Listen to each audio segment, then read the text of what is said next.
നമ്മുടെ chicken biryani ready ആയിരിക്കുകയാണ്.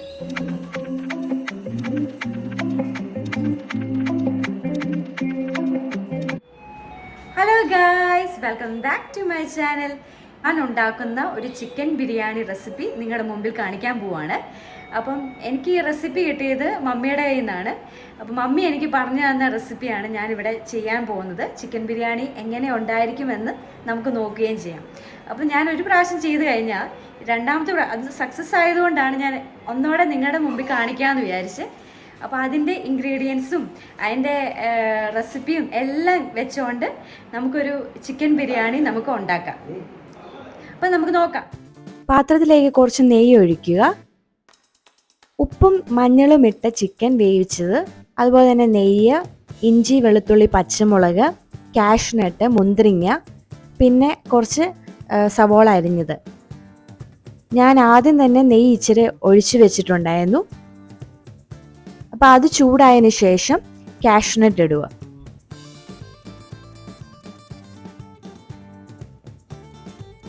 ഇടയ്ക്കിടയ്ക്ക് ഇളക്കിക്കൊണ്ടിരിക്കണം.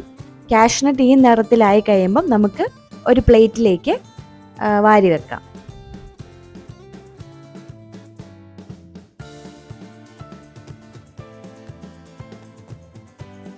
അതിനുശേഷം മുന്തിരിങ്ങയാണ് ഇടുന്നത്.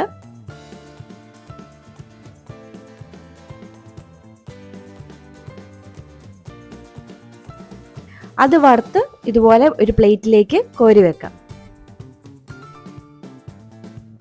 ഇനി ചെയ്യാൻ പോകുന്നത്, ഈ നെയ്യിലേക്ക് തന്നെ കുറച്ച് സവോള, ഒരു 3 സവോള ഞാൻ എടുത്തിട്ടുള്ളൂ. ചെറിയ സവോളയാണ് ഇത്. ബിരിയാണി റൈസിന് വേണ്ടി നമ്മൾ സവോള ഇടുന്നതാണ്.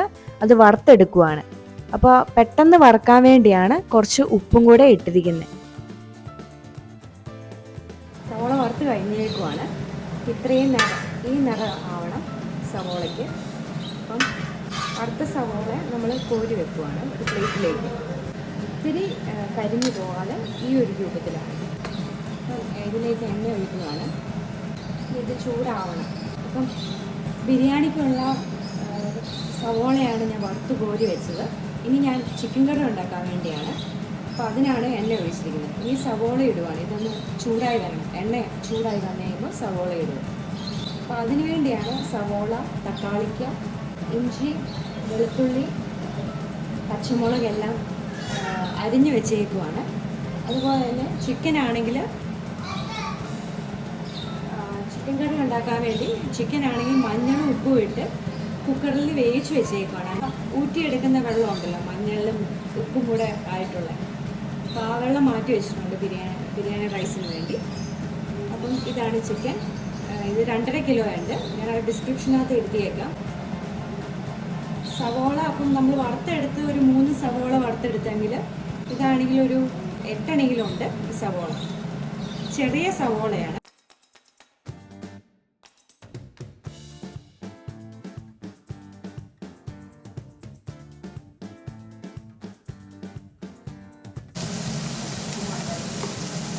ഇച്ചിരി ഉപ്പിടുവാണ് സവോള വരട്ടി വരാൻ വേണ്ടി.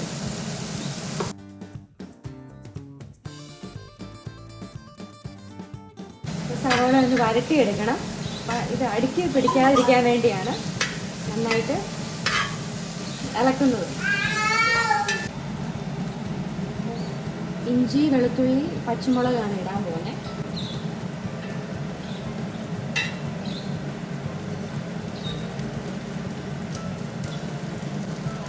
സവോളയാണെങ്കിൽ ഈ നിറത്തിലായി കഴിയുമ്പോഴാണ് ഇതെല്ലാം കൂടെ ഇടുന്നത്. പച്ചമണം മാറാൻ വേണ്ടിയാണ് ഇതൊന്ന് വരട്ടുന്നത്.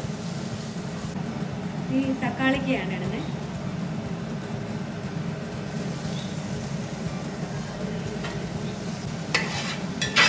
നന്നായിട്ട് വരട്ടണം. ഏകദേശമായി തക്കാളിക്കൊക്കെ അരിഞ്ഞ് ചേർത്തിട്ടുണ്ട്. ഇനി നമുക്ക് ഇച്ചിരി വെള്ളം ഒഴിക്കാം.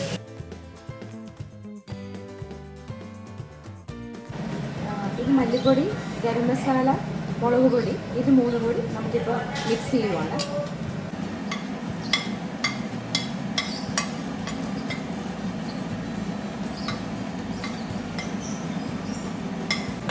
എന്തുമാത്രം എടുത്താൽ ഞാൻ ഡിസ്ക്രിപ്ഷനകത്ത് ഇട്ടേക്കാം. എല്ലാം കൂടെ ഒന്ന് മിക്സ് ചെയ്യുക. നമ്മൾ വേവിച്ച് വെച്ച ചിക്കനാണ്. മഞ്ഞളും ഉപ്പും ഒക്കെ ഇട്ട് കുക്കറിൽ വേവിച്ച് വെച്ച ചിക്കൻ ഇടുവാണ്. തീയാണെങ്കിൽ സിമ്മയിലിട്ടേക്കുക.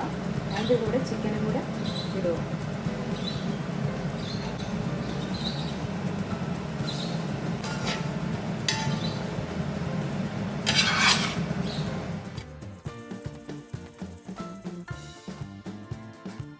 മഞ്ഞൾപ്പൊടിയും ഉപ്പും ഒക്കെ ഇട്ട് വേവിച്ച് കുക്കറിൽ വേവിച്ച ചിക്കനാണെങ്കിൽ സെപ്പറേറ്റ് ആയിട്ട് മാറ്റി വെച്ചായിരുന്നു. അപ്പോൾ അത് ഊറ്റി വെച്ച വെള്ളമാണ് ഞാനിപ്പോൾ ഒഴിച്ചിരിക്കുന്നത്. 1 കിലോയാണ് അരി ഇടുന്നത്. അപ്പോൾ അതിന് ഇരട്ടിയായിട്ട്, ഡബിൾ ഇരട്ടിയായിട്ട്. അപ്പം ഈ ഒരു പാത്രത്തിൽ അരി ഇത്രയാണ് ഞങ്ങൾ എടുത്തത്. അപ്പോൾ അതിൻ്റെ ഡബിൾ ഇരട്ടിയായിട്ടാണ് വെള്ളം ഒഴിക്കുന്നത്. ചിക്കൻ സെപ്പറേറ്റ് ആയിട്ട് മാറ്റി വെച്ച് മഞ്ഞളും ഉപ്പും ഉള്ള ആ വെള്ളം ഒഴിച്ചു. ഇനി ബാക്കിയുള്ള വെള്ളമാണ് ഒന്നോടെ ഒഴിക്കുന്നത്. അപ്പോൾ ഇതിനി തിളയ്ക്കണം. തിളച്ച് കഴിയുമ്പോഴാണ് അരി ഇടുന്നത്. അതിന് കുറച്ച് ഉപ്പിടുവാണ്. അപ്പോൾ ഉപ്പിട്ടതിന് ശേഷം നാരങ്ങ ഇടുന്നത്. ഒരു നാരങ്ങ 4ആയിട്ട് മുറിച്ചിട്ട് ഇടുക. അത് കഴിഞ്ഞ് കറുവാപ്പട്ട, ഏലക്ക,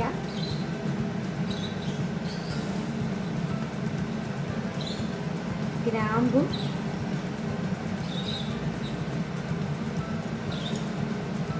തക്കോലം,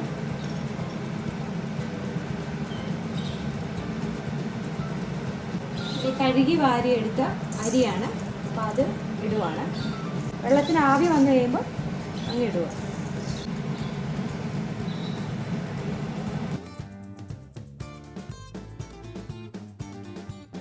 ഇതിൻ്റെ കൂടെ 2 തക്കാളിക്കയും കൂടി ഇട്ടിട്ടുണ്ട്. അത് കഴിഞ്ഞ് നന്നായിട്ടൊന്ന് ഇളക്കുക. ഇടയ്ക്കിടയ്ക്ക് ഒന്ന് ഇളക്കുകയും വേണം, എന്തോ ഇല്ലയോ എന്നറിയാൻ വേണ്ടി. 10 മിനിറ്റാണ് ഞാൻ വെച്ചത്. അപ്പോൾ റൈസ് ഏകദേശം ആയിട്ടുണ്ട്. ഇനി നമുക്ക് ചിക്കന്, അതുപോലെ തന്നെ മല്ലിയില, കാഷ്നട്ട്, മുന്തിരിങ്ങ, പിന്നെ സവോള വറുത്തത് അതെല്ലാം മാറ്റി വെച്ചിട്ടുണ്ട്. അതെല്ലാം ഇതിനകത്തോട്ട് ആഡ് ചെയ്യാം. ഏകദേശം നമ്മുടെ റൈസ് റെഡി ആയിരിക്കുവാണ്. അപ്പോൾ ആദ്യം തന്നെ ഞാൻ കുറച്ച് നെയ്യ് ഒഴിച്ചിട്ട് അതിന് മേലോട്ട് റൈസ് ഇട്ടു. അതിന് മേലോട്ട് ചിക്കനും പിന്നെ അതുപോലെ തന്നെ മല്ലിയില, കാഷ്നട്ട്, മുന്തിരിങ്ങ വറുത്ത് കോരി വെച്ചതെല്ലാം ഇട്ടിട്ടുണ്ട്. അതുപോലെ തന്നെ നമ്മുടെ സവോള വറുത്തതും നമ്മൾ ഇട്ടിട്ടുണ്ട്. അപ്പോൾ അത് കഴിഞ്ഞ് ഇത് ലാസ്റ്റ് സ്റ്റേജാണ്. ഞാൻ ബാക്കിയെല്ലാം ഇട്ടതുകൊണ്ടാണ് ഞാനത് വീഡിയോ എടുത്തില്ല. ഇനി കാണിക്കാൻ പോകുന്നത്, ഇനി കുറച്ചും കൂടെ ഇപ്പോൾ റൈസ് ഇട്ട് വെച്ചേക്കുക. ഇനി ചിക്കനും കൂടെ വെക്കുക. ചിക്കനൊക്കെ സ്പ്രെഡ് ചെയ്താണ് ഇടുന്നത്.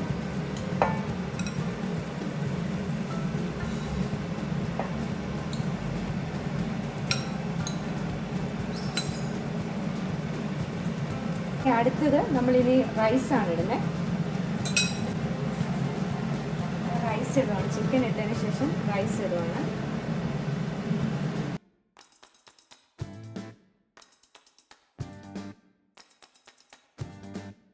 അത് കഴിഞ്ഞ് ഇച്ചിരി മല്ലിയില,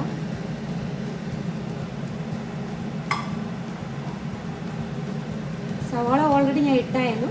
അതിൻ്റെ കൂടെ ഇനി ഇടുവാണ്. പിന്നെ കാഷ്നട്ടും മുന്തിരിങ്ങയും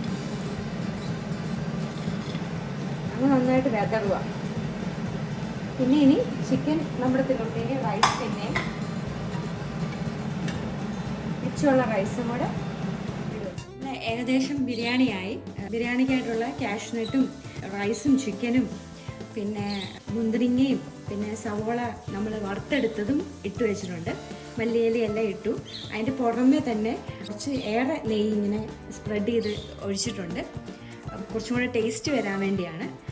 അപ്പോൾ അത് കഴിഞ്ഞ് നമുക്കിത് അടച്ച് വെക്കാം 5 മിനിറ്റത്തേക്ക് സ്റ്റീം ചെയ്യാൻ വേണ്ടി. 5 മിനിറ്റ് സ്റ്റീം ചെയ്ത് കഴിഞ്ഞാൽ നമുക്ക് ചിക്കൻ ബിരിയാണി റെഡിയാവും. അപ്പോൾ നമ്മുടെ ചിക്കൻ ബിരിയാണി റെഡി ആയിരിക്കുവാണ്. 5 മിനിറ്റ് കഴിഞ്ഞു. അപ്പോൾ നമുക്കിത് എങ്ങനെയാണ് നോക്കാവേ. നമ്മുടെ ചിക്കൻ ബിരിയാണി റെഡി ആയിരിക്കുവാണ്.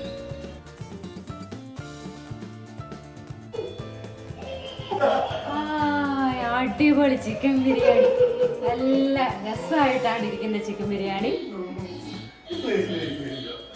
മണം അടിച്ചപ്പോഴേ നല്ല ടേസ്റ്റ് ആണെന്ന് മനസ്സിലാവുന്നുണ്ട്. അപ്പോൾ അടിപൊളിയായിരിക്കും ഈ ചിക്കൻ ബിരിയാണി. ഇനി നമുക്കിത് സെർവ് ചെയ്യാം.